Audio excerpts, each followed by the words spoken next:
Hey everybody, it's Tony Schiavone of All Elite Wrestling, and this is True Hill Heat. And I said it right, you motherfuckers.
Hello, hello, hello. It is me, the new media Forbidden Door SP3, back in the saddle once again with the man of 45,000 subscribers. You go to him for your TV and movie reviews. He is the biggest critic of Tony Khan on wrestling YouTube. Only critic. He is Jimmy Macram, and this is AEWramble episode 51. We all got swerved, ... in our glory. Jimmy, how are you doing today? I'm here. I'm fine. I don't have a headache, so it mustn't have been too bad of a show last night. I'll take it. I'll take what I can get. Sometimes that's all you can ask for. That's all you can ask for. Sorry, Siam. Never mind. I apologize. The only one I listen to.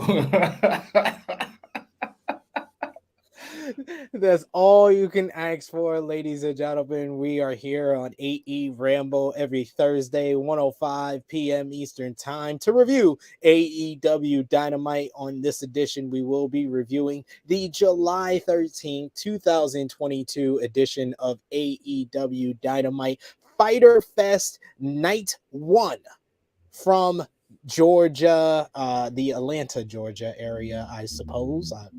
Savannah, Georgia, excuse me. Thank you, Romeo, for always putting in the background where the place is at. But yes, Savannah, Georgia. We got a lot to discuss, and we want to hear from all of you. This is an interactive show, an interactive channel. So let us know what you thought about last night's AEW Dynamite in the live chat. Your super chat donations are so important. We are a self-funded channel. It's the only way for you to show your love back and help out the channel, help out its contributors. The super chat donation is also the best way to have your comment highlighted on screen, although we will try to highlight as many of your comments as possible. We got Film Nation Wrestling Fan who says, I am here. Let's get on with this review. What are we got? Your fucking times? Fucking outrageous. I'm here. We got Bo Daddy who says, we're live, pal. Let's get rambling. He's one of the ramblers. Yes, indeed. Yes, CM, your lawyer extraordinaire, who is saying, only question mark, the lies. The lies, man. The lies. EBB with pertinent questions saying, hey, lads, how are y'all doing? First things first, Jimmy saw any matches from Forbidden Door? How long ago was that? That's all we're done with that. No, like 3 weeks. 3 weeks since Forbidden Door. He still hasn't watched. What did I tell you? I stick by my principles. He's a man of his principles, ladies and gentlemen. He's like Eddie Kingston. He's not a liar. Annika Wilson says, and I was here for every minute of it. So she's here for it. She's here for it. We also got CM who says, see, that I can accept that. So, there you go. There you go. We also got Brooklyn Bleak who says, what did you think of the audience last night on AEW? Reddit was full of people taking shots at them. I mean, what do you mean? Their cuntiness, their general fucking wrestling fanness? Yes, that's what they are. They're wrestling fans. That's what they do. It's not about the product. Well, kind of, but it's mostly about them. If they can take over, they will. Well, they'll certainly try. The words and opinions of Jimmy Macram do not necessarily reflect those of True Heel Heat, its viewers, or affiliates. If that's a disclaimer, I'm owed 20. It's I don't it's watch wrestling. it's the part when you said cuntiness. They are That's awful people. They're horrific people. Wrestling fans, like on a general degree. Not all of you. The average person, let's say 10% of you are awful. Wrestling fans, come on. 35? 40% maybe? What? Antoine Phillips says, "Good afternoon, fellas. Antoine Khan does it again. He could get a plate at the cookout." You know who Dr. Umar Johnson is? He's typically full of shit. But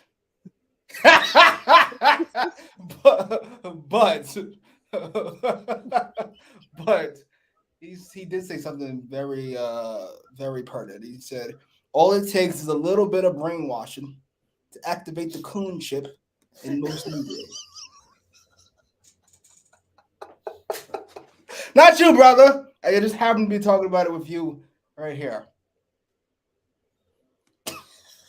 Okay, EBB, we'll still try to highlight as many of your comments as possible. You don't always have to send a super chat. It's if you have it, we are always, Fuck that. Run them pockets, nigga. See, I won't give you a big disclaimer for that. That was actually. Oh, we got the CM says, look, y'all need to call Umar the right name, Jermaine. He ain't changed his name, nor does he have that degree. Oh shit, does he really not have a degree? Listen, I know full of shit is when I see it. I figured he was full of shit, even though I find it funny. But he really doesn't have a degree? Seriously? That kind of makes you sad. How sad. How sad. He lying. He lying, and he cooning them up himself. So there you go. Let's get into this AEW Dynamite. Remember to drop the thumbs up on this video. Share with your friends. Subscribe if you are new to the True Hill Heat YouTube channel. Hit that subscribe button for more. But let's get into AEW Dynamite Fyter Fest Night 1 from Savannah, Georgia, outside of the cuntiness as you describe it. What did you think about the fans on this night? They were wrestling fans. That's what I expect from them. They pop for stuff that seems poppable. Good wrestling they appreciate. But if it's something that they're not all the way invested in, they attempt to take it over themselves with what chance or random yelling or nonsense. That's fair. That's fair. But they started things off with a AEW TNT Championship matchup. The show kicked off. We saw Orange Cassidy's entrance. There was a minor production fumble that showed Wardlow backstage as OC was coming out, but they got through that. We then got character, not like Jesus. We then got best friends with Orange. They cut an inset promo saying that Wardlow is big and strong, so best friends plan on cheating. But Orange Cassidy says he doesn't care. Wardlow versus Orange Cassidy for the TNT Championship is how we start off. OC looks like he wants a Greco-Roman knuckle lock, but instead he puts his hands in his pocket. So Wardlow says none of this shit on this night. He takes OC's hands out of his pocket and then rips his goddamn pockets off. Orange responds by placing Wardlow's straps on, which I thought was hilarious. That was a hilarious spot for me. Wardlow blocks the tornado DDT, so OC goes for a head scissors, but Wardlow cartwheels out of that. Best friends try to cheat with Trent trying to go to take off the turnbuckle pad, while Chucky T tries to use a chainsaw. We get Bryce Rensburg catching them on both because they're not experienced at cheating, and they are ejected from ringside. Orange tries to get into Wardlow's head with the lazy kicks. He avoids a charge into the corner. Wardlow blocks a tope suicida and a push into the ring post. Wardlow goes to chase OC as he's trying to lure him into a trap, but Wardlow sees through that as well, as he knows that Danhausen is under the ring. Danhausen looks like he's about to give the curse to Wardlow, but he gets scared off and he runs to the back. Orange casts Wardlow with the orange punch on the floor, but back in the ring, he goes for another, and he's caught into a belly-to-belly suplex. OC finally gets some offense on Wardlow Wardlow. He reverses the powerbomb into a DDT and hits a tornado DDT. Wardlow, though, responds by catching him and hitting the F10 for the first time in a while. He puts his foot on top of Orange, but Orange kicks out. OC fights out of the powerbomb and hits a Hurricane Rana. He follows with a Tope Suicida and rams Wardlow into the ring post twice. OC goes for a diving DDT, but Wardlow catches him. However, OC reverses that into the Stun Dog Millionaire. He then follows with the Orange Punch and then the Beach Break for a very good near fall. OC then gets the crowd behind him. He goes for another Orange Punch, but Wardlow catches him. He hits one powerbomb for the win. I thought that this was a fun opener that told an effective story. OC tried all of his tricks, but Wardlow was a smart babyface who overcame it all and was just ready for it in his first title defense for the TNT Championship. Post-match, Wardlow brings Orange Cassidy to his feet, and he gives him a fist bump to show respect. He's a babyface. Remember, he's a babyface. What did you think about this opener here? It was pretty nice. It was fine. It's fine. It was fucking goofy nonsense, but I'm not mad at it. First of all, I like starting the show with non-WWE guys, always. It's babyface versus babyface. Orange Cassidy kind of makes you sick at this point. I was criticizing Cash about a year ago for the same reason, but now I'm right where he is. I'm over it. I got it. I get it. I get the gimmick. It's the same match every fucking time. You didn't see not the same match every fucking with time. Fucking buck teeth. I got it. I don't care. I'm not interested. Match was fine. It was good. It was goofy and it was fine. And Wardlow would be fine, and Orange Cassidy would be fine, and everybody would be fine. And now we're done. You're such a hater of Orange. I'm not. Cassidy. I like Wardlow. It annoys me. It gets under my goddamn skin. I will say that. All right, we got it. Look, he's getting into his head. It doesn't appear to be working with people who are actually good. He can't beat fucking what's his name? I don't want to come buck. I'm not trying to be rude. Right? It didn't work with Wardlow. It doesn't work with people who are actually good. We just move on. Ace liked the match. He thought it was awesome. I thought it was. Did you see the chainsaw? Get it? They're not used to cheating, so they decided to use a chainsaw. And if they got the chance, they would have murdered Wardlow. This is dumb. I hate to be Mr. Grumpy. I'm sorry. You are so much the black Jim Cornette. That's no. We cut the first 2 minutes of the match. And cut the post match because that's maybe it's because I'm an old man. It's corny. Babyface fist bump. What are you? What's he? 12 years old? Orange Cassidy's a grown ass man. Like, what are you doing? So cut that and cut the fucking first 2 minutes. I liked the 10 minutes. I liked the match. Actual match I liked. The rest of that nonsense, corny shit, get rid of. I'm not here for it. We finally got to you saying you like something. So yes, I liked the match. I'll take that. Do you like anything? You watch Sons of Anarchy. People said, "What are you babbling about?" I knew you had to mention that comment. Keep those comments coming in the comments down below. I love it every time.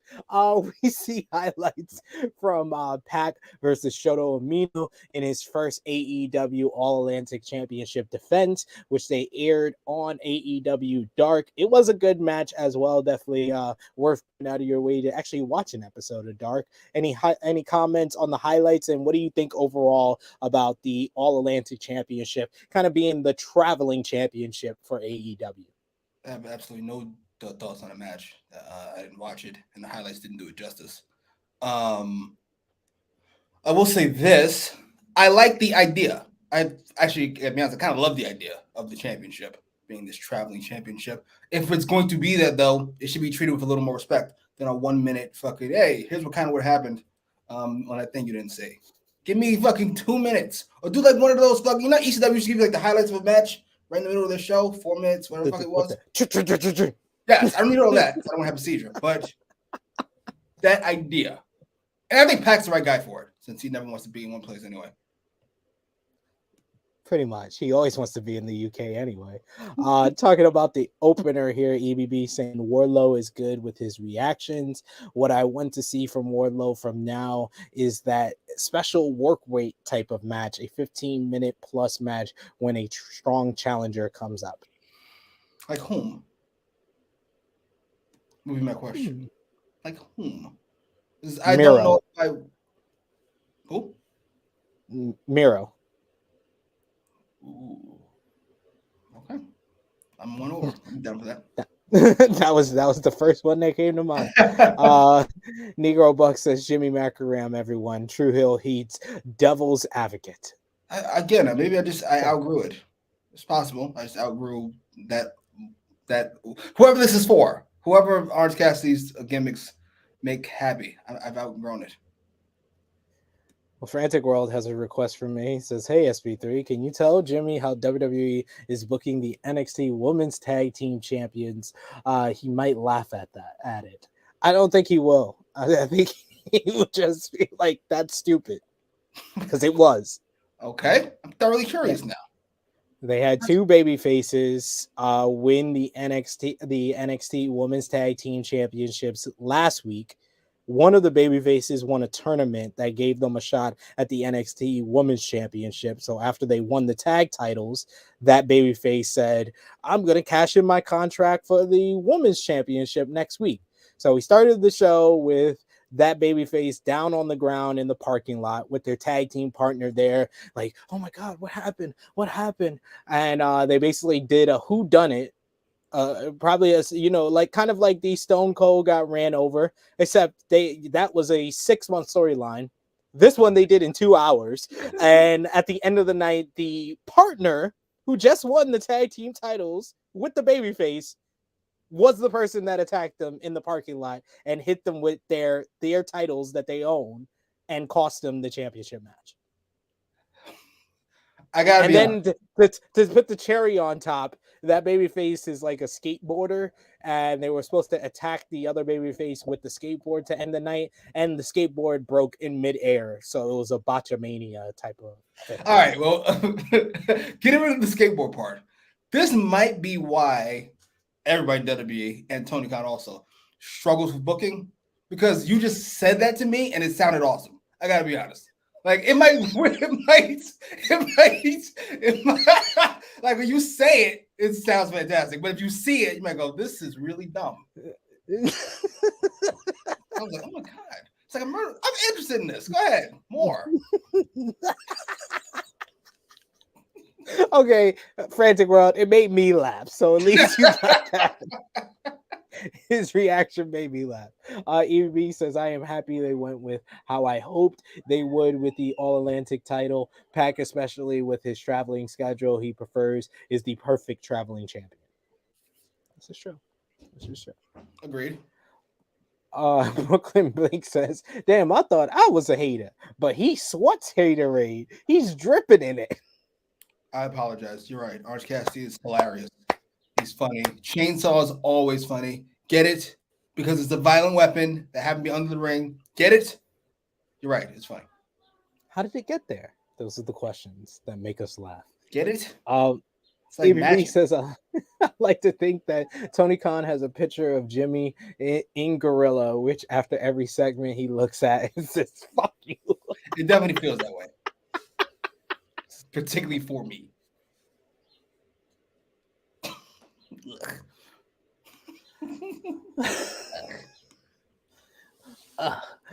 Chris Jericho comes out to the ring for a promo ahead of next week's barbed wire death match.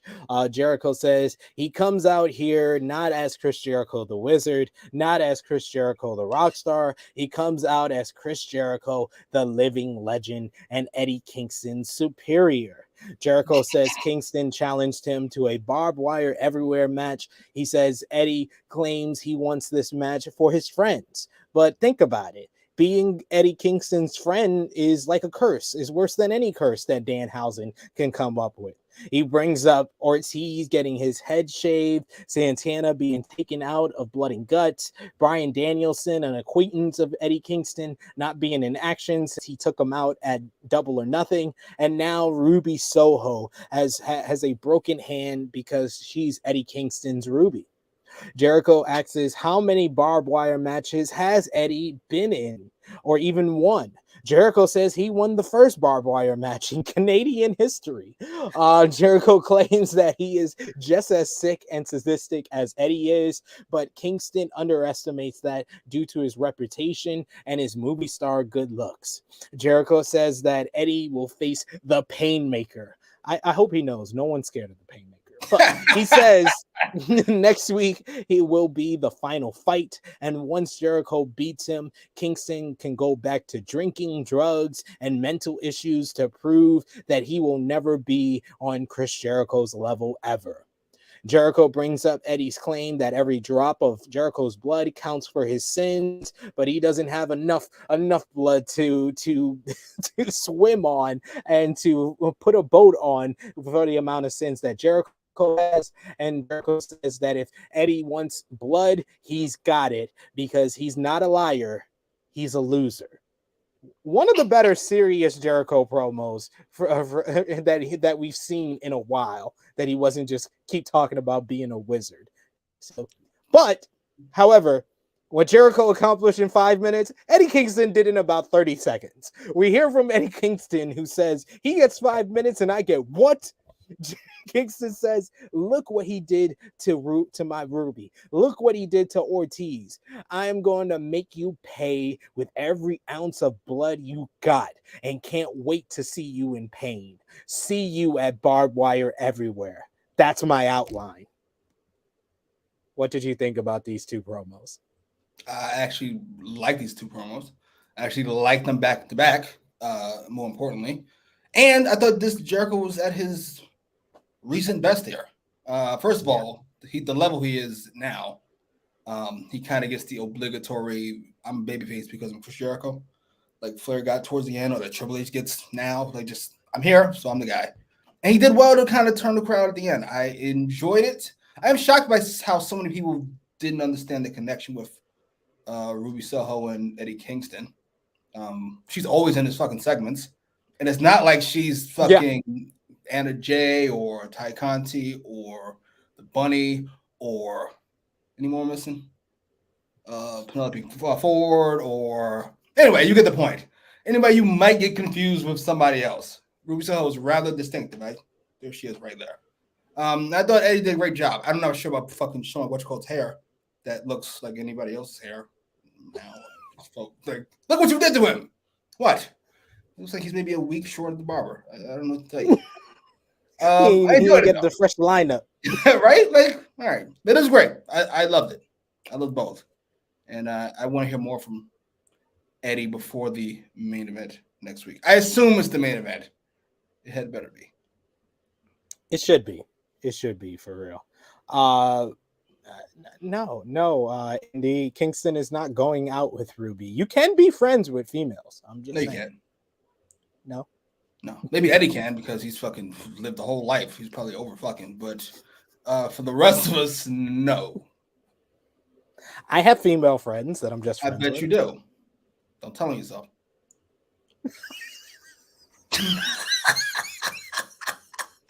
This guy's ridiculous, ladies and gentlemen. I can take him anywhere. I can't put him on camera. I'm joking. EBB says the Painmaker. Genuine question: do you think anyone out there sees it as this cool character he makes it out to be? No. Nobody. Just Chris Jericho. Tony Khan, I guess. Just let him do it. Just Jericho. It's okay. Eddie promo was good. Frantic World says. We also got Annika who says Ruby and Ortiz is like, please let Eddie beat Jericho so he can calm down. I just want to be done with this feud. Yeah, I think everybody was very happy when Jericho said this is the final match, but he's a heel, so he might be lying. John Moxley versus Koneski Takeshna in an AEW Interim World Championship qualifier. No, it's a title eliminator. Oh, title eliminators. Because Dummy doesn't know what those actually are, so he just fucking uses that whenever he wants now. These random phrases. Eliminator qualifier, same different to me, but yes, eliminator. This match I was looking forward to because Takeshi has been on a roll with great matches, whether it be against Hangman Adam Page last week on Rampage against Eddie Kingston. They started with some chain wrestling, then they started trading shoulder blocks. Moxley hits a hard chop and gets a headlock takeover. Takeshi responds with a leg lariat and a chop to the chest. They trade chops back and forth before Moxley catches Takeshi with a big lariat. Moxley follows with a stalling power driver for a 2 count. He follows that with an STF, but Takeshi gets to the ropes. Moxley brings Takeshi to the apron where Takeshi hits a big German suplex on the apron. They trade elbow strikes on the floor before Moxley catches Takeshi with a big boot when he tries to get back into the ring, and that makes Takeshi come up bleeding. If you're in a match with Jon Moxley, all you got to do is sneeze and you bleed. Takeshi starts his comeback. He hits some forearms. He hits a running diving clothesline. Koneski hits a haluva kick in the corner, but Moxley responds back with a forearm in the corner. Takeshi comes back with a brainbuster for a near fall. This is when it really started getting good. Takeshi heads to the top rope. He goes for a frog splash, but Moxley gets his knees up for a 2 count. Moxley follows with a rear naked choke, transitions into a cross arm breaker. William Regal and Jazz were really good on commentary at this point, talking about Takeshi can't get too far away or he's break his arm, but he finally gets to the rope. Mox challenges Takeshi to strike him, but he busts out a Hurricane Rana instead and follows with a Tope Con Hilo to the floor. Takeshi follows that with a frog splash back in the ring for another close near fall. They trade elbow strikes and big lariats. Moxley gets a sleeper, but Takeshi reverses that into a blue thunder bomb for a 2 count.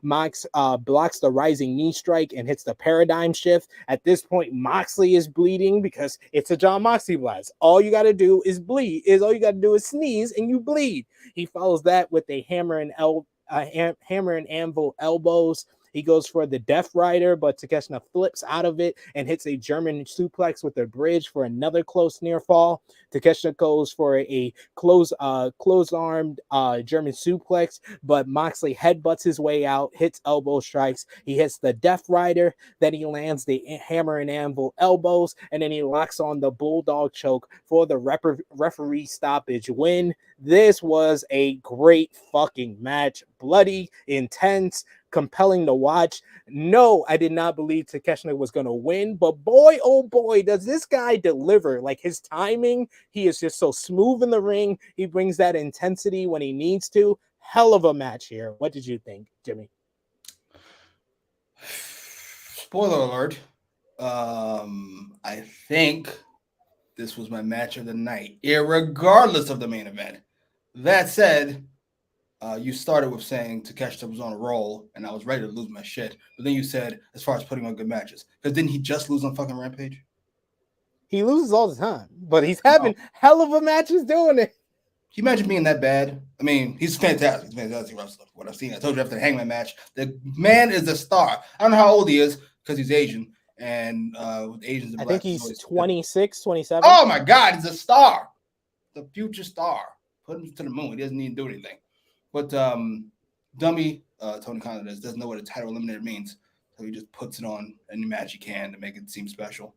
Imagine losing that many matches and getting a fucking title eliminator match. How does that even work? What does the ranking system even mean? No. The point is, Takeshi is a fantastic wrestler, and I need everything from him. Now that they bled together, I kind of hope he joins the BCC, to be quite honest. He is a future star. He's got the look. He's got the moves. I don't know if he can talk. It's not important. We've got people there to talk. You just need to be a badass. He's what fucking everybody thinks Wheeler Yuta actually is.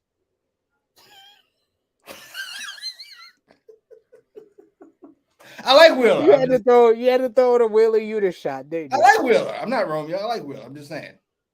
If I put them side by side, you'd be like, come on now. Come on now. Takeshita is it, man. I loved William Regal with the little backstory saying that Takeshita always watches them training with the Blackpool Combat Club. Wait a minute! Picking up things. Stop it right the fuck now. Already these fucking cocksuckers. Do you see? What I say last week? The words and opinions of Jimmy Macram do not necessarily reflect those of True Heel Heat, its viewers, or affiliates. Bills Mafia. Who else? M. Casper, who's another one? One mic. I didn't say they shouldn't have the match. That's not what the fuck I said. I said you don't call it a title eliminator, you cunts!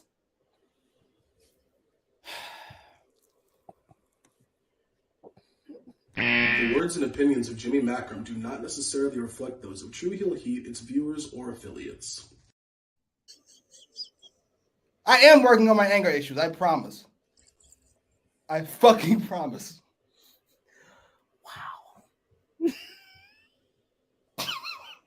Wow. I am working on it. Oh, so much passion. I'm keeping it together. I apologize. There you go. See this? Mox asked for this match, technically. They hear what they want to hear. I tell you this all the time. Takeshi does love Cinnabons, though. Sorry, one mic. I apologize. It's not just you, because this is the first time I've seen you, but Bills Mafia and fucking M. Casper is another one too. Oh my god. Oh my god. I can't get over. Frantic Ross says, wow, you feel better now, Jimmy? One point nation says, that's not my comment. I can't call the cut.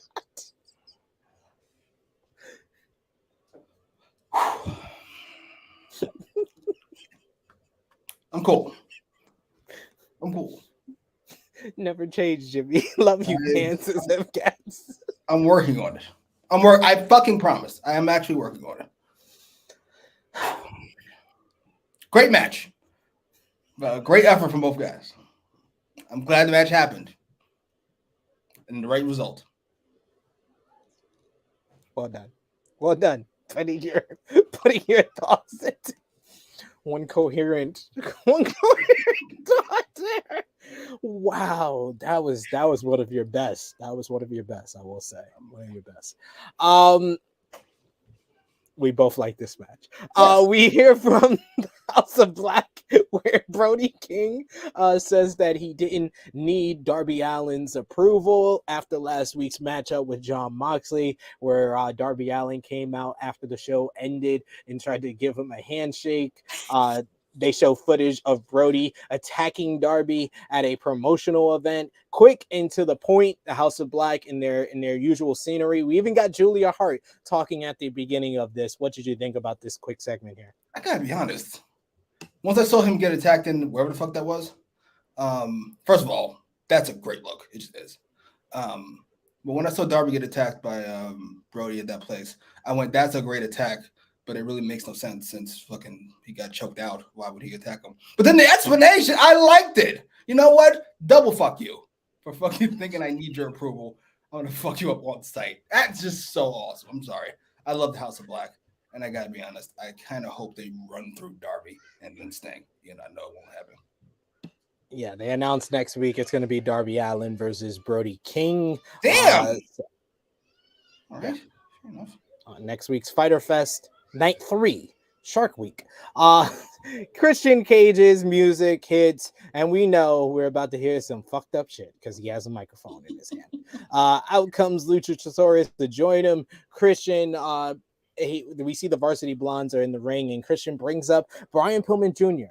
and says, like Jungle Boy, he had a father, but his dad is a legend in this business, at least. Christian says that he's a legend. That's other people's words, not his. He says that Pillman would be appalled by his last contribution to the business being Brian Pillman Jr. Cage brings up that Griff Garrison posted a picture on social media earlier this week, and Christian asks Luchasaurus if Griff looks like Jungle Boy. So basically, Christian is trying to teach his pet dinosaur how to attack people that look like Jungle Boy so he can attack Jungle Boy when he returns. So we get the match, Luchasaurus versus Griff Garrison. Luchasaurus dominates this one, German suplex, big boot against the ring post on the floor, and then a huge choke slam. Christian tells him to give him one more choke slam, and he does. And then he follows with the snare trap variant, now called the Tar Pit, for a dominating squash win. Post-match, Christian demands Luchasaurus put Griff Garrison through the table at ringside like he did Matt Hardy last week. Brian Pillman Jr. gets in his face and tries to stop him, but he gets a headbutt from Luchasaurus for his troubles. Luchasaurus lays him on the timekeeper's table and hits a chokeslam on Griff Garrison, but the table doesn't break, so he has to hit yet another one to put the Varsity Bronze through the table. Awesome. What did you think about Christian Cage latest round of manipulation of Luchasaurus? I said it last week, and I started positive because I don't want to be called a hater by fucking random Brooklyn people. I did enjoy the promo because Christian is awesome, and I mostly enjoyed the squash. I'm not sure I would have squashed Griff Garrison ever. I like Griff. I'd squash the other one. That'd be fun. And I like not abandoning the table after it didn't break. You're an animal. Just keep doing it until it fucking breaks. I'm here for it. Yes, Julia was fucking fantastic. She doesn't sound fucking 12 years old, however old she is. No, she sounds actually intimidating. Right? However, yes, Brian, both, to be honest, both Pillmans. I don't get myself in trouble. Brian Pillman Jr. stinks, and Brian Pillman, he was better than Junior. I'll say that much. That counts for something. Why is Luchasaurus get his own entrance? His entrance is so over the top. I said it last week. I'm saying it again. They treat him like he's some type of goddamn monster. He's not. He's a goofy fucking dinosaur that makes noises. All of a sudden, he's an animal. Stop. Knock it off. Get off. Dun dun dun dun dun dun dun with fire and brimstone. Is he Kane? This stinks. Just call it the Christian music. We can all move on with life. You're a bodyguard. Sorry. You're a bodyguard with a stupid mask. That's fair. Gonna have an attack match next week? I hope Christian doesn't do nothing in an attack match except sit on the apron.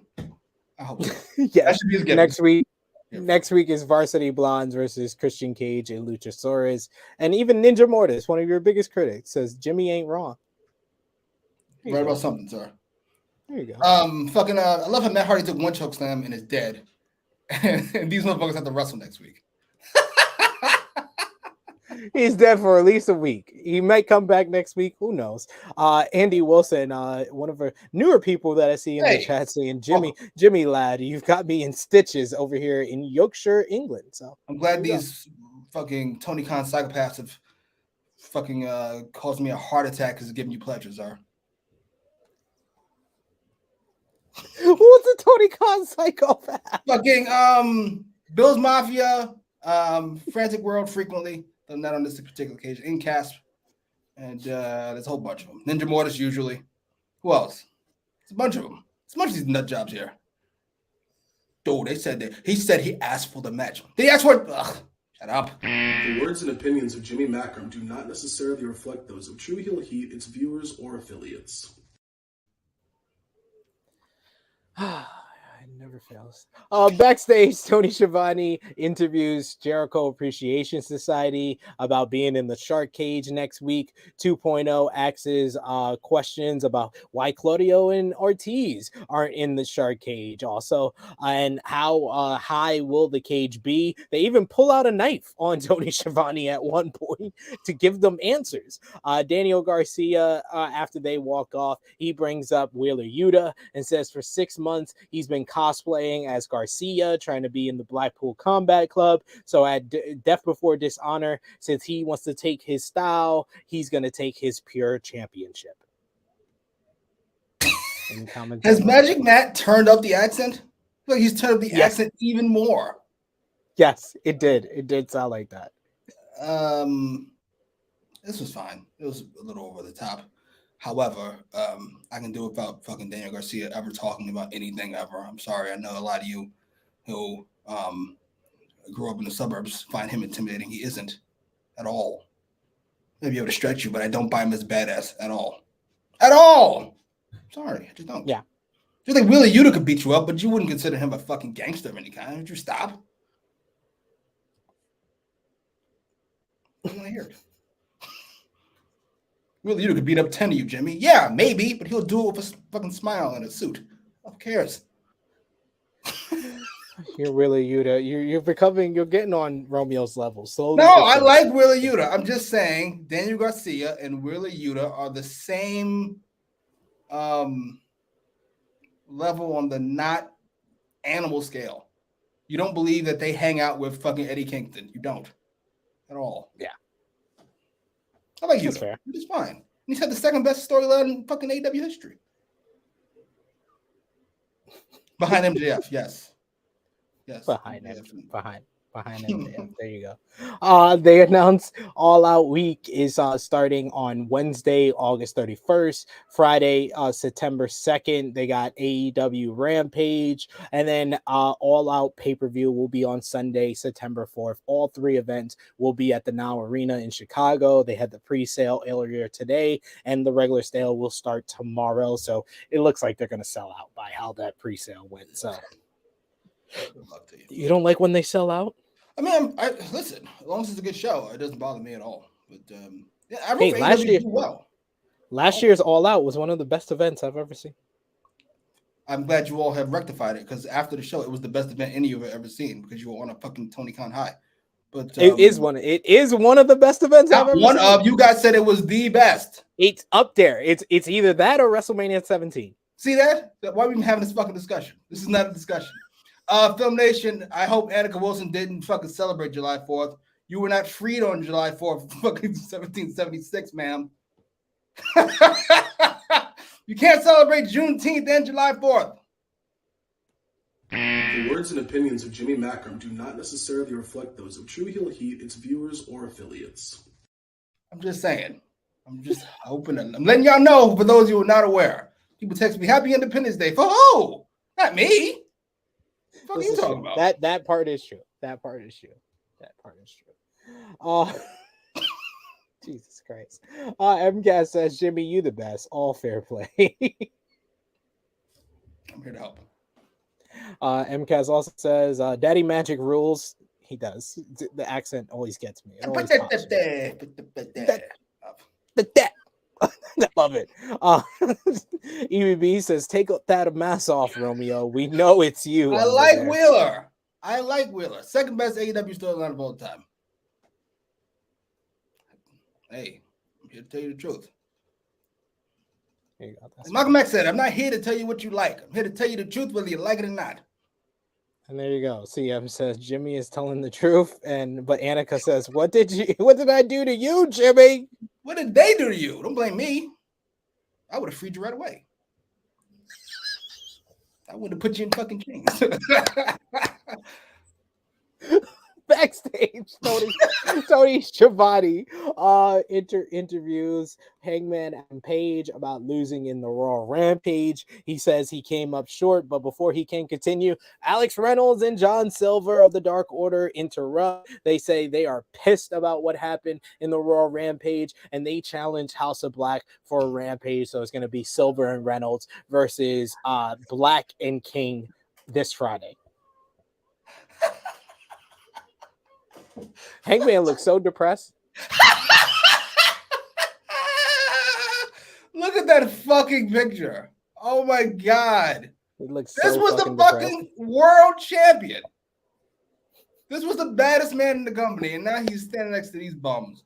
Oh, Hangman, you deserve so much better. Oh, you poor fucking bastard. So depressed. Depressed. As he should be. No rematch.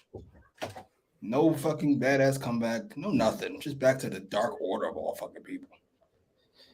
Sadly, it seems like that's what they're using him. It's been 6 weeks since he lost the AEW World Championship, and it seems like his only use has been Dark Order mate.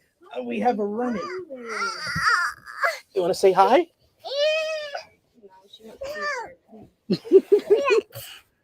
That was your high? Why do you have lipstick all over your face still? All right. We had to have a run-in. She hasn't appeared on camera in a few weeks, so there you go. Everyone who's a Harlem Mark, there you go. Jim Ross joins commentary team at this point for the second hour, and we go into Jake Hager versus Claudio Castanoli in his one-on-one singles debut for AEW. Claudio hits a running European uppercut in the corner and goes for the neutralizer, but Hager blocks, so Claudio goes for the giant swing. Hager slides to the floor, so Jake catches Claudio with the lariat on the floor when he comes out to join him. Claudio at one point gets him onto the second rope and hits a 619 for a 2 count. Hager then responds and regains control with the Hager bomb for a 2 count of his own. Hager works over the ribs of Castanoli during the pitcher-in-pitcher. Hager hits a side belly-to-belly suplex, but then Claudio regains the advantage. He hits a springboard European uppercut and makes his comeback. On the floor, he hits a running European uppercut against the guardrail. He then comes back into the ring with a diving crossbody for 2. Claudio finally executes the giant swing on Jake Hager, and he locks on the sharpshooter. At that point, Hager waves on the Jericho Appreciation Society to bring out 2.0. Hager hits Uranagi after the distraction for a 2 count, but Hager then goes for the ankle lock. Claudio kicks his way out of it. He hits a back suplex, and then he follows up right into a smooth transition into sharpshooter, but Cool Hand Ange gets cut off when he tries to get on the apron, and then Claudio hits a pop-up European uppercut on Jake Hager, and he follows up with the Ricola bomb for the win. I thought that this was a good old horse battle and probably one of Jake Hager's best matches that he's had in AEW. I liked it. Shame. Yeah. It was a pretty good match, but yeah, probably one of his best. We're not counting like multi-man matches and stuff like that. That was fine. 2 fucking big cocksuckers slamming into each other. Pause. It was fun. I enjoyed it. It was better than I thought it was going to be when it was first announced. Now, this will be the last time I'd like to see them interact ever, quite frankly. Ever. No more We the People reunion. I don't even need Jake Hager at all. I love him as a bodyguard, but that's it. His big hurt personality was so cool. I gotta be honest. I think we were all rooting for Dutch Mantel to make an appearance, but he told me he wasn't. He was fucking busy. What he was busy doing? I think Trump and them have their hands full with fucking January 6th situations, phone calls, there's a whole lot of things they gotta go through. Hang in there, brother. And Annika, I had to give him one off because y'all were calling me out, said I shouldn't have given him the last one, so I couldn't give him the beat drop for the other things, you know. Even things out. I'm evening things out. We got Steve who says Hangman is so turning. Depressed Hangman is interesting. There you go. Okay, you say so. On both those things. So for the fucking 10 seconds of show he gets now, I wouldn't say it's very interesting. Boy, get some new toys, boy. They throw you right in the garbage. Right in the garbage. Throw that away. I don't need that. And yes, Annika, big pop for the Harlem Heat. Yes, Harlem Heat out here in these streets. EBB says that sit out power bomb by Claudio is gorgeous. It's the Ricola bomb. I will not have any blasphemy. Do not call it, but it's not a sit out power bomb. It's the Ricola bomb. He's insanely strong, by the way. He is, because he did not look strained at all picking up Hager for that. Right, and Hager is deceptively large. Pause again. A lot of them here.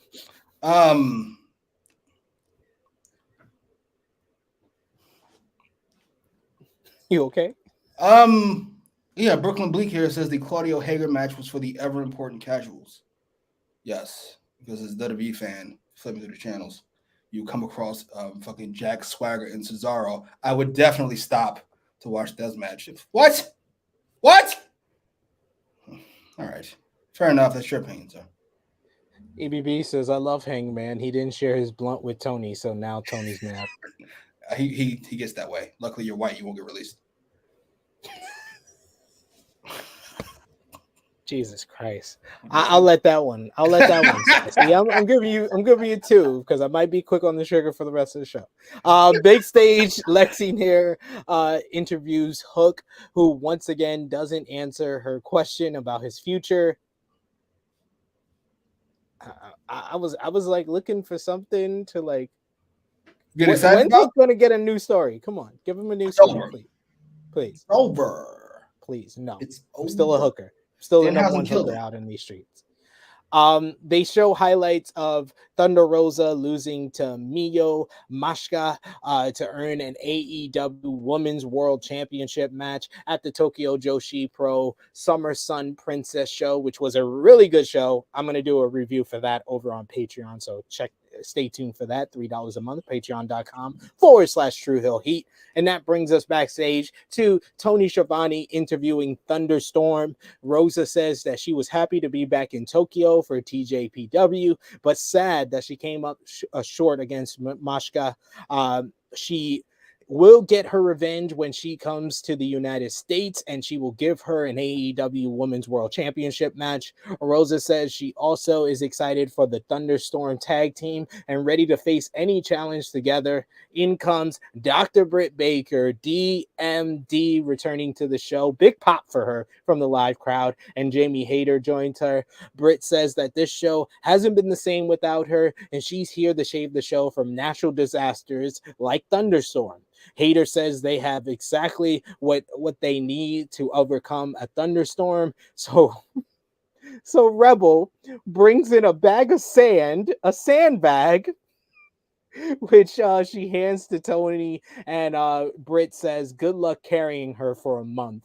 And Thunder Rosa says she will bury Britt with that bag. The sandbag reference to, of course, Thunder Rosa sandbagging Marina Shafir from that match a couple of weeks back. So very on the nose from Dr. Britt Baker, DMD. What did you think about this segment? You know I love Gold Baker. That's why I call it Gold Baker. However, it doesn't do anybody any favors. First of all, to watch Thunder Rosa stumble through 30 seconds and then Gold Baker to come in and say she stumbled through 30 seconds. That's not good for anybody. I don't like it. I don't like this as a return for Gold Baker. I don't like this for the champ. I don't like this for fucking Tony Storm. I don't like it for Jamie Hayter. I don't like this for anybody. Or for a stupid sandbag joke? What? Why? For so the fucking 12 people that get the reference get a giggle? Oh, you these poor whatever. I was gonna say they should all leave, but where are they gonna go? Where are you gonna go? Huh? Where are you gonna fucking go? That's whatever. I'm just sad. Fair. That is fair. I could understand that. I mean I wasn't too thrilled with the sandbag show, but it's Britt Baker. It's Britt Baker. People enjoyed it. People seemed that they liked it. I don't know who that is. You don't know who Dr. Britt Baker, DMD is? No. That she can't be the GOAT. She's not the champion. I'm sorry. That average fucking babyface? I don't know. She left. She turned heel and never saw her again. Maybe that's the thing. EBB says, God, I hate the booking of the women. They deserve better. Oh, indeed, because they had everything in a row from here on out. You knew once that Claudio and Jake Hager match, I think everybody looked at their watch and was like, I think we're gonna put all the women segments just about now.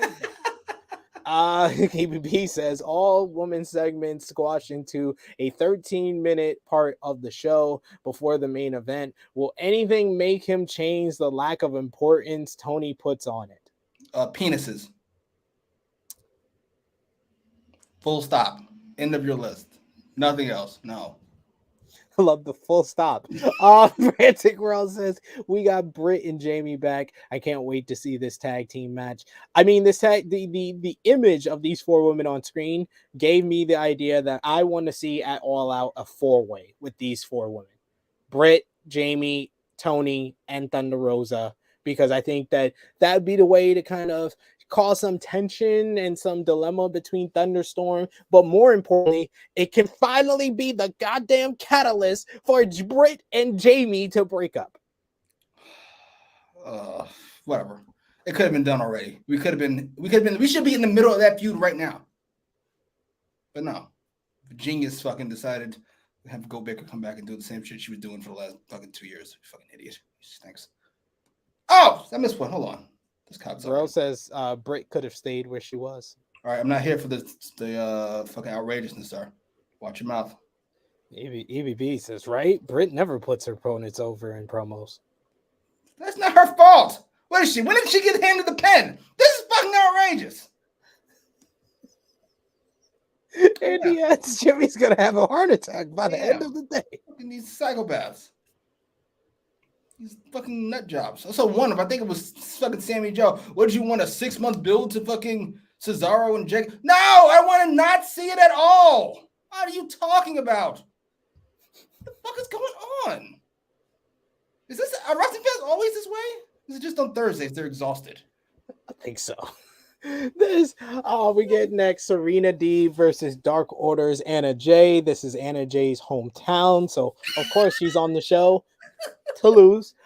Serena Deeb gets an early advantage by attacking the arm, but and she even attacks Anna Jay in front of her family in the front row. But Anna Jay makes her comeback. Deeb pulls out a nice little unique submission at one point, sitting on Jay's head and pulling her arms back. But Anna reverses that into a pinfall. Deeb catches Jay in the corner, hits a dragon screw before looking for the Serenity lock. But Anna reverses into the Queen Slayer. But eventually, Deeb arm drags out and applies the Serenity lock for the win. I thought that this was pretty good matchup for the amount of time that they got. Deeb giving Anna Jay one of her better matches in a while as well. And then post-match, Serena Deeb won't release the Serenity lock, so the ROH Women's World Champion Mercedes Martinez comes out for the save to set up that matchup at Death Before Dishonor. What did you think about this match here? Match is fine. Booking is hilarious. Can we just be honest? This is fucking. This, like, come on. You hand a monkey a pencil, he can do better than this by just fucking stabbing at names on a piece of paper. Like, this is fucking shocking. How is this the best booker in the world? Is that to be that bad? That this is the best booker in the world? Yes, that's in fact the truth. Or at least in North America? Like, what the fuck is going on? That you could put these fucking 3 segments back to back and have that be good. Somebody explain it to me. I don't get it. Jamie, by the way, having Anna Jay back this gimmick that was fucking horrific. Whatever. I kind of do hope she turns heel. And Jones, Jericho's. Well, might as well just skip ahead to that segment as a couple of segments later. A couple of segments later, we had Tony Schiavone backstage with Anna Jay in the trainer's room trying to recover from the Serenity lock, and in came Tay Kay. So they finally remembered that these two women were associated with each other, and the fact that Tay Kay has had one match in the 4 months she's been with Sammy Guevara, and Tay talks about Anna Jay making bad decisions, although she still likes her. So it seems to be either teasing to maybe Anna Jay turning heel or a one-on-one matchup between the former friends. Any comments on this? This happened. It was definitely there. I got your question. Is there anything you want to do with your life? Like this one thing, if you had your choice to do it, that you would just do. You had all the money in the world. What would you do? Play for the Lakers? I would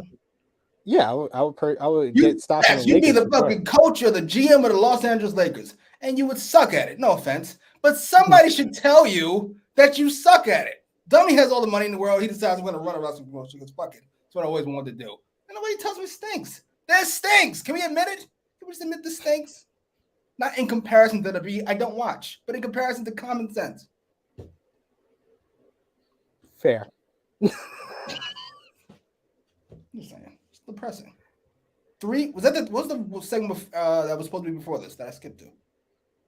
Oh, there was two quick segments that one we don't even really need to touch on, but the first one was backstage. Jay Cargill and the baddies are here to be interviewed by Tony Schiavone. Tony brings up Athena and Chris Statlander having a match on Rampage. Jade and Kira aren't happy about the interim baddie situation with Layla Gray, but Stokely Hathaway brings up how people are being mad about the interim baddie situation. But he says that they will be watching Athena and Statlander this Friday.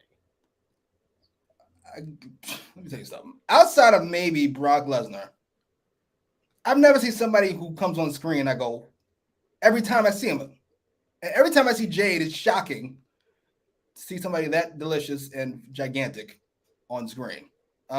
This worked, and I apologize to all of you for ever doubting Stokely Hathaway. He is hilarious. He's for the baddies like Wu-Tang is for the children. He is hilarious. Everything he does. I'm here for it.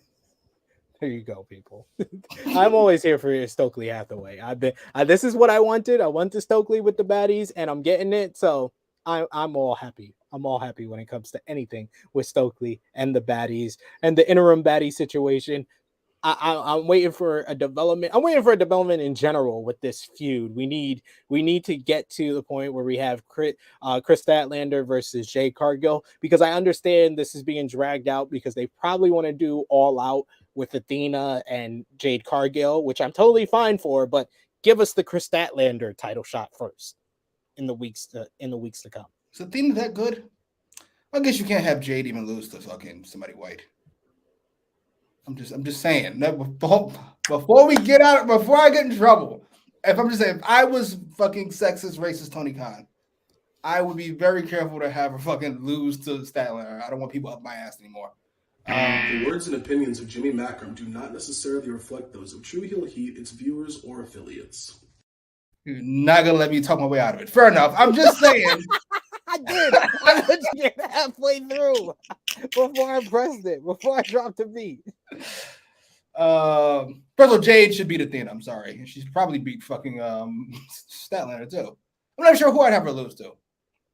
Yeah, I'm still standing by my original booking for her as CBS champion. The Goldberg thing. Goldberg as US champion, getting the shot at the world title. I think the money matchup is full gear. Thunder Rosa versus Jay Cargill, champion versus champion. I'm sorry. Thunder Rosa has not, through no fault, well, not through no fault, but mostly through no fault of her own, become worthy of facing Jade, even a little bit. I don't know if there is a woman worthy of facing Jade at this point. Goldberg has dropped off significantly. Thunder Rosa has flopped. Tony Storm, Ruby Silver booked to shit. I'm not sure if there is a person. I like your idea. Fucking Jade taking the women's championship. Yeah, of course. Bill's Mafia SDF says you only get a hometown win in AEW if you are actually good. Damn, man. I mean, y'all hating on Anna Jay like Jimmy. You get it, Bill's Mafia. You got a correct take. What the fuck is going on here? Well, I guess that sentence does mean that CM Punk's not good. Did he lose MJF? Did that happen? This is true. That happened. That happened, ladies and gentlemen. One Mike Nation saying Anna should have made it a three-way for the ROH Women's Championship. Stop it. Mercedes and fucking Serena Deeb are. Serena Deeb's on a different level than Mercedes, and Mercedes on a different level than fucking Hangman. Like, knock it off. This is true. I think this match is going to be really good. I think it's going to be Mercedes' best match since she came to AEW, probably. We have Frantic World who says WWE booking is so bad, Jimmy. Just watch SmackDown. Is there any way you would watch SmackDown, Jimmy? I'd have to know. Wait, Sasha's gone. No. Roman Reigns. You like Roman? Let's say I need Roman and Sasha. And even that has gotten old. It's gotten to the point that the question is not anymore who's going to dethrone Roman Reigns. It's when's Roman Reigns going to be dethroned, and that's an issue. Yeah. I mean, listen. How long has it been? 2 years? It's going on 2 years at SummerSlam. I mean, to be fair, once you reach like a year, you got to be thinking, how long can we do this? And now you fucking passed the point, probably. Have they built up anybody to do it? Nope. Cody, but he's hurt. hit a year mark, don't you think, okay, we should now start building whoever the guy is going to be and just have him ready for whenever we decide to do it? Who the thunk it? They hit WrestleMania and they got Cody, but then he got injured. So that's a shame. Yeah, pretty much. I mean, that's why they're doing Brock Lesnar versus Roman again. Again. There you go. Frantic World says, I'm glad we get to see 3 black women on my TV every week. So for 12 seconds, absolutely. And most of it spent looking at Jade, to be honest. Like, what? Come on, man. Just saying. Oh, man. Also fair. Thank you, Natalie. Oh, we got EBB. EBB says he listened to you. He was when you said run those pockets, nigga. Even though he trying to pay those bills. He says past few months have made me realize that Tony is not a great booker, storyteller, but fine. Sometimes good, sometimes awful. A lot of crap lately. You know what? I was gonna get annoyed. You know what? I will fucking take it. Can't go cold turkey. I was gonna say not a great booker storyteller. You should have realized that when you saw his face. But fine, you know what? Fine's a good word. He's fine. He's there. He is fine. He's there. He's just not fucking great or good, even. Yeah. You see, like this is the reason why Jimmy says that is that he doesn't have the benefit of watching WWE and seeing the comparison. So at all. When you don't have anything to compare it by and you're just judging him on him, lately it has been low. It's been low. I would say before Double or Nothing. I think they peaked at Revolution. Revolution was the peak, and it's been kind of a steady decline since then. Jordan Grace called out Jade Cargill. First of all, did she? Apparently so, according to Brooklyn. Bleak. First of all, no, I didn't see that, but maybe she did. I don't know. I mean, she did apologize, by the way. I know we talked about this last week. And spent $5,000 to the concussion charity. Imagine calling a murderer and then having to pay for it. But that's how shitty your wrestling take was, lady. That you had to fucking cough up money for it. That's fucking hilarious. No, I don't care about Jordan Grace. I've never seen Jordan Grace. I don't know if she's any good or not. I just know she has horrible wrestling opinions. At least one. She took it back, and she did an Instagram live with David Benoit. Absolutely, the fucking survivor.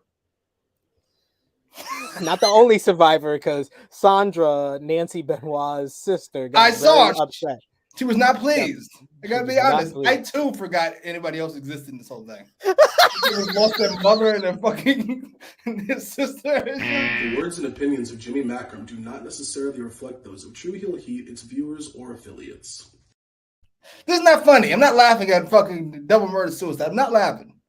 I'm laughing at. You forget that these are real people sometimes. Oh my god! There's a whole fan. Like it's not just those 3. Is a whole fucking family involved that had this awful thing happen to them, and nobody even thinks about it. Not even Jordan Grace, who's talking to the fucking murderer's kid, and not talking to the murdered kid. And no, I'm not giving them a disclaimer for the Jordan Grace take. You're the only one that died on that hill with her, and had to give the he responded when I posted her apology. He had the sad emoji, like the tear emoji. That's how he responded to it, because he had to die on that hill with her.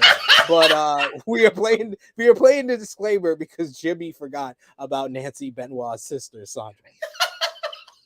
I just forgot. There's a whole family out there. Yeah, Romeo, you got to die on that hill. Chris Benoit's not that good. Yeah, there's a hill you got to die on. Sorry. And now the segment that I said we don't really have to say much about. Excalibur ran down the card for AEW Rampage Fyter Fest Night 2. Next week's AEW Dynamite Fyter Fest Night 3. ROH Death Before Dishonor. And Jay Lethal came out to the commentary table and cut a promo on Samoa Joe about taking his gold and ending Joe's career. And pretty much the same promo we've been hearing for every week for the last month and a half. I'm sorry, that's fucking hilarious. We said we were over this 4 promos ago, and they just ran it 4 more fucking times. Jay Lethal's got to be given credit for having before come with the same promo 4 different ways. Just say it in different ways. Like, yo, please, Look, give can't me something even... new. Let him wrestle. Oh, God. Y'all thought it was a good idea. He can't book one promotion. Y'all can give him another one. Where they do that at? I don't understand how does he not realize that this has been and I just said that the peak for AEW creatively was Revolution. What happened the Dynamite before Revolution? He announced he bought ROH. So I think that's the issue. He's been spread too thick. His not goodness is spread over two promotions. This is a terrible idea. No, he was good. He was good up until that point. Now he's below average. Went from a C minus Booker to a fucking D. Stink. Give it to somebody else. Next, we had the main event of the evening, the Young Bucks defending the AEW World Tag Team titles in the Triple or Nothing matchup against Swerve and Arguri and Team Taz. Brandon Cutler was back with Matt and Nick Jackson. Early on, we get some athleticism from Nick Jackson and Swerve Strickland. I thought that this was a good start to the show. Both of these guys are smooth as hell. Ricky Starks tags in, and both they did a boot that looked awful. Continue. Ricky Starks tags in, and both he and Nick Jackson do a rope walk, and where they have a stare down on the top rope before they are both crotch. Matt Jackson is tagged in and pulls off the rolling Northern Lights suplex on Ricky Starks, and then one more on Swerve Strickland. Keith Lee tags in, and Matt tries the Northern Lights suplex on him. Powerhouse Hobbs gets in, and he tries it on him, and they both suplex Matt Jackson. Apparently, Matt Jackson suffered a stinger at that point and still continued on with the rest of the match, but damn, this injury bug in AEW is ridiculous. Lee bodies Nick and Ricky before tagging in Swerve to isolate Matt Jackson. Jackson fights out and looks for a super kick when Starks tags in. Team Taz then double teamed on Swerve, and they pose in the middle of the ring. Ricky Starks getting so hyped, and Powerhouse Hobbs living off his hypeness. Is always the greatest thing ever for me. I am sorry. Yes. Nick tags himself in, and the Bucks start to get the heat on Strickland. Matt taunts Team Taz as well as Lee. Swerve fights his way out, reverses the Young Bucks backflip into the double drop kick by kipping up and hitting Matt and Nick with the drop kick. He then tags in Keith Lee, who runs wild. Lee beals Starks into both Bucks to clear the ring. Lee looks for a dive, but Team Taz pulls him out. Nick Jackson goes for a flip dive, and Lee catches him and power bombs him into Matt. Hobbs tags himself in, and we go head to head with the two big bulls. They collide in the middle of the ring with a double cross body. Hobbs headbutts Lee off the top rope, and he hits a big old frog splash for a near fall. Nick tags himself in on Lee, and Nick tries fighting off Team Taz, but Starks and Hobbs hit a doomsday rope walk cutter. I never seen anything like that. That was crazy. Great spot. Swerve and Matt tag in. Swerve runs wild. He avoids Matt Jackson's super kick and kicks up into Nick's. Keith Lee eats a super kick from Matt, and then one from Nick. He powers up. He hits a double. They hit a double super kick on Lee, and he powers up again. But Lee takes a triple super kick from Ricky Starks, who joins the Bucks. The Bucks and Ricky Starks do their pose center ring, which was great moment, great photo op. But then the Young Bucks hit the double super kick party on Ricky. Rick Knox gets laid out with a referee bump. So the Bucks go and grab the AEW World Tag Team title. We get Starks hits a super kick to grab it himself, but then Swerve cuts him off, and it looks like Strickland will use it on Lee, but he puts it down. He says he's going to do it the right way, and he eats a super kick for his trouble. Matt nails everyone with the title and then gets a near fall on Swerve. Bucks then hit the BTE trigger on Swerve for a close near fall that Ricky Starks breaks apart, and then the last couple of minutes was just crazy stuff. Had to show this picture of the double super kick, great shot as well. Swerve and Our Glory hit the Spirit Bomb double stomp combo, which is Fall from Glory, for a great near fall that Team Taz breaks up. Powerhouse Hobbs then goes crazy with spine busters on just about everyone, spine bustering them on to Keith Lee. numerous near falls all over the place. Lee then runs wild. He tosses Hobbs to the outside with a belly to belly. Swerve then hits a springboard moonsault off of Lee's chest to the Bucks and Hobbs on the floor. Lee then hits a tope con hilo to the floor on everyone. And then back in the ring, Swerve hits the Swerve stomp on Ricky Starks. And I'm just wondering, who's going to break up this pin? We get the 1, we get the 2, and we get the 3 new AEW World Tag Team Champions. Swerve in our glory. This was a fantastic 3-way with a shocking finish. All action. This was crazy. Exactly what I wanted from this match. And the shock finish, the surprise finish of Swerve in our glory, Swerve Strickland and Keith Lee winning the gold. The cherry on top. Love this fucking match. What did you think? I really liked this match. This was a lot of fun. Yes, Nick Jackson carries that group. I saw somebody commented. Yes, Matt had a stinger. Oh, he had a stinger every fucking night for 20 years. Anyway, it was a very fun match. It had some great spots. Ricky Starks was the star for me. Relative ease. Yes. Oh. Ugh. Ugh. I gotta be honest. As much as Ricky Starks, I will say, Ricky Starks was the fucking glue. There was so many moments in this. No, the near fall that he had when he had the face on, and he's like crying, like he's about to win, and he's broken up. That was just amazing stuff. Amazing stuff. Usually, I hate fucking spots that are just for fun. Like when Starks and the Bucks hit that super kick, and then Starks does the pose. But because of his character, I just buy Starks in the moment wanting to pose with the Young Bucks, and then I buy them kicking him in the fucking face. I'm sorry, that can't just the shot of them doing the pose into them delivering the super kick. Great stuff. Great stuff. Yeah, he sold the shit out of it. Yes, One Mic Nation. Yes, that was you. I caught it. Nick's the man. And he has been for a long while. But as much as I like that springboard moonsault on top of fucking Keith Lee's chest, which looks impossibly dangerous to me. The dirty work. Every single time. This is fucking outrageous. The dirty work. Stop it. What does that mean? What does that even mean? What does that even mean? What does that even mean? What does that even mean? You're like these guys. I remember back in the day with the Miami Heat, with LeBron and them. You gotta love Chris Edison. He puts in all the dirty work. Listen, I'm not putting him with LeBron and Wade in them. Nick Jackson's LeBron. Hey, Draymond Green is credited as the glue of the Golden State Warriors. He does all the dirty work. Agreed. Mr. Triple Single. Yes. Yes. Okay, that's a fair analogy. Matt Jackson is Draymond Green, and Nick Jackson is Steph Curry. Sure. New media out here. New media meaning the player's always right. Oh, shut up. Everybody. As much as I enjoyed that fucking Keith Lee springboard moonsault spot, the spot of the night is Hobbs Spinebusters. I popped out of my fucking couch. I went, holy shit! I don't know when I got back in this match. Bang, bam, fucking bam. Go ahead. Oh, it was so fucking good. I love this match. I did not expect the result at all. Probably my most shocking finish in a while. I would say outside of MJF beating Punk in Chicago, this was the most shocking for me. That's a good one. What's the bum that they tried to get over several times and haven't? Archer beating Moxley in the main event at one point.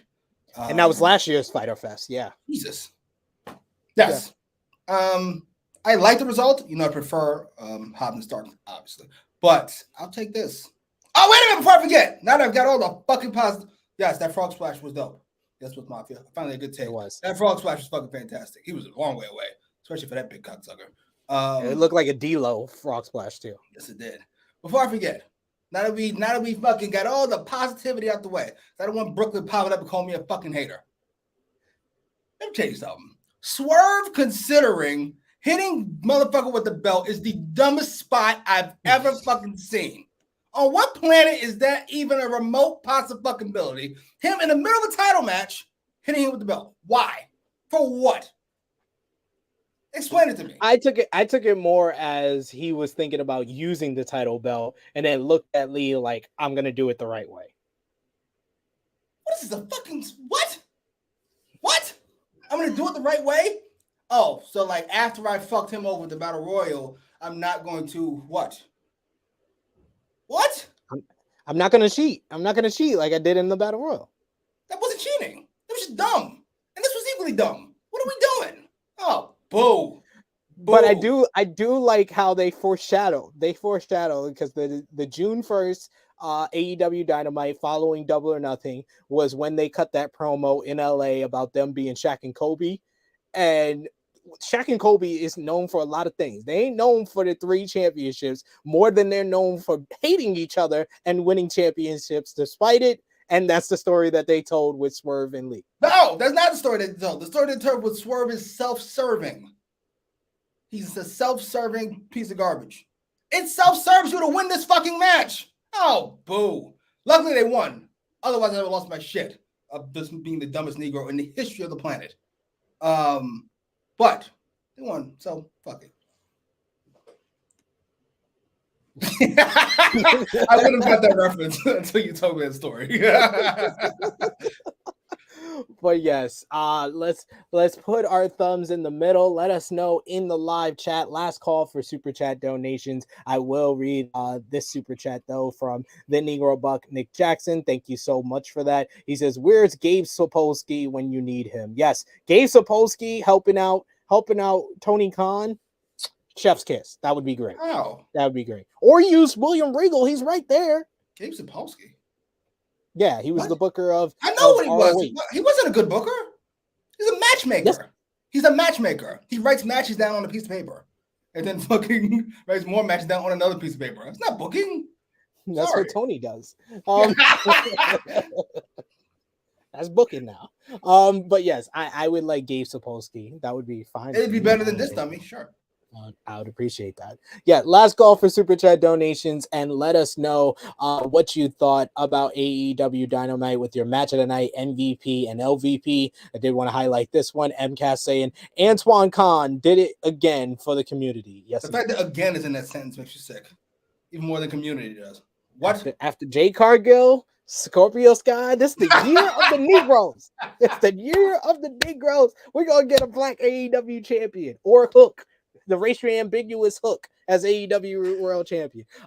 Let's put our thumbs in the middle for Fyter Fest Night 1 of 2022 in 3, 2, 1. Thumbs up all around from me and Jimmy. Jimmy, who was your LVP for this show? Oh Jesus.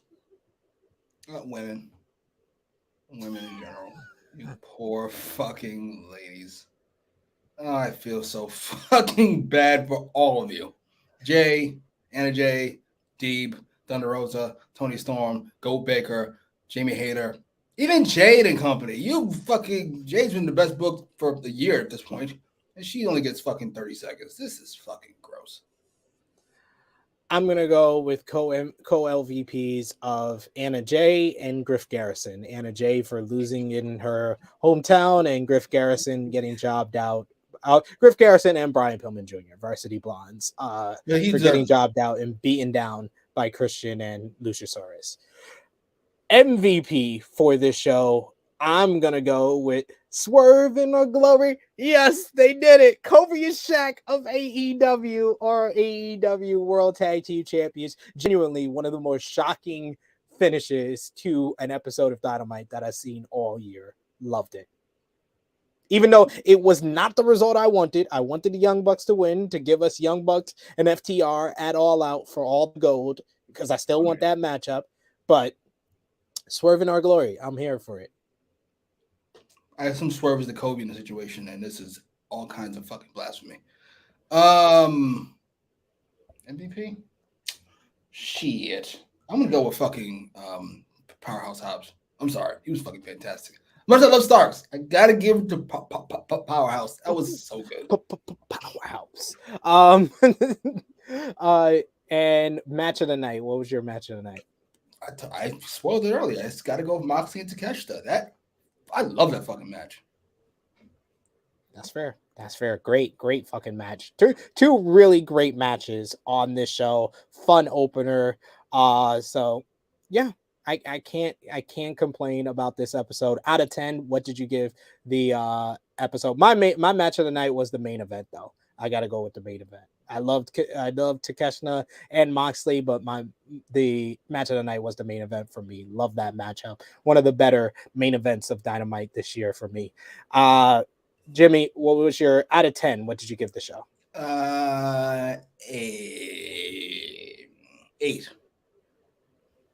I agree. We actually in agreement this week. 8 out of 10 is my rating. High, but fuck it.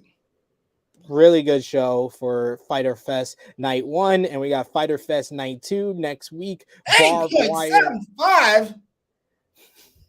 Jesus.